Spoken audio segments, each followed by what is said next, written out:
مما يعين على صيام رمضان مدارسة القرآن. هذا الكتاب العظيم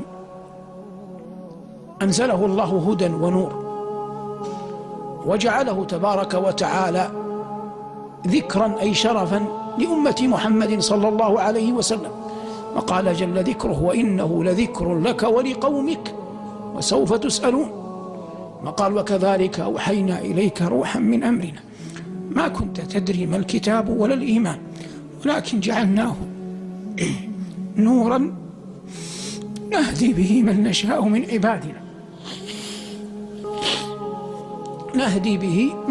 من عبادنا وإنك لتهدي إلى صراط مستقيم، صراط الله.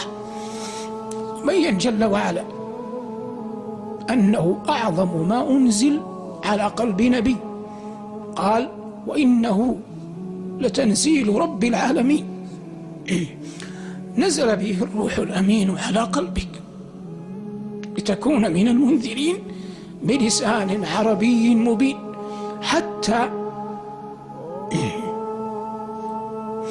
من كلف بحمله وإنزاله على نبينا صلى الله عليه وسلم وهو جبريل أثنى الله عليه، أثنى الله على القرآن وأثنى على من حمل القرآن إلى قلب نبينا. قال الله جل وعلا: وإنه أي القرآن لقول أي الحامل لقول رسول كريم، هذا جبريل، ذي قوة عند ذي العرش مكين مطاع ثم أمين. فمدح الله جل وعلا كتابه، ومدح النبي الذي أنزل عليه الكتاب، ومدح الملك الذي حمل الكتاب. إذا عقل المؤمن هذا أدركه تبين له ما كان له أبدا إن أراد رحمة الله أن يحيد عن هذا القرآن العظيم الذي أنزله الله على قلب نبيه.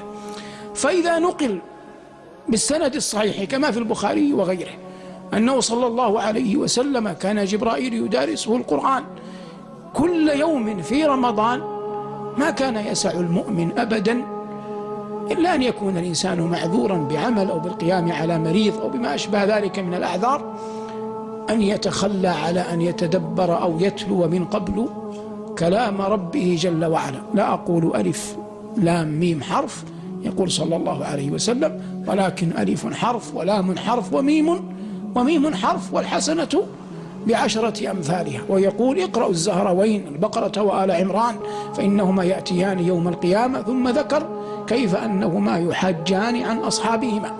والمقصود من هذا كله يسعى المؤمن أولا إلى أن يقرأ القرآن يتلوه، وأن يكون له حظ ولو يسير من تدبر وفهم بعض آياته. والناس في هذا منازل، وليس كل أحد يملك القدرة على أن يفقه القرآن كله، بل ربما لا يقدر على هذا أحد، لكن على الأقل يكون له حظ من آيات يفقهها من كلام الله جل وعلا. لكن التلاوة شأنها عظيم وفضلها كبير، ويتأكد حالها في رمضان، لأن الله قال: شهر رمضان الذي أنزل فيه القرآن.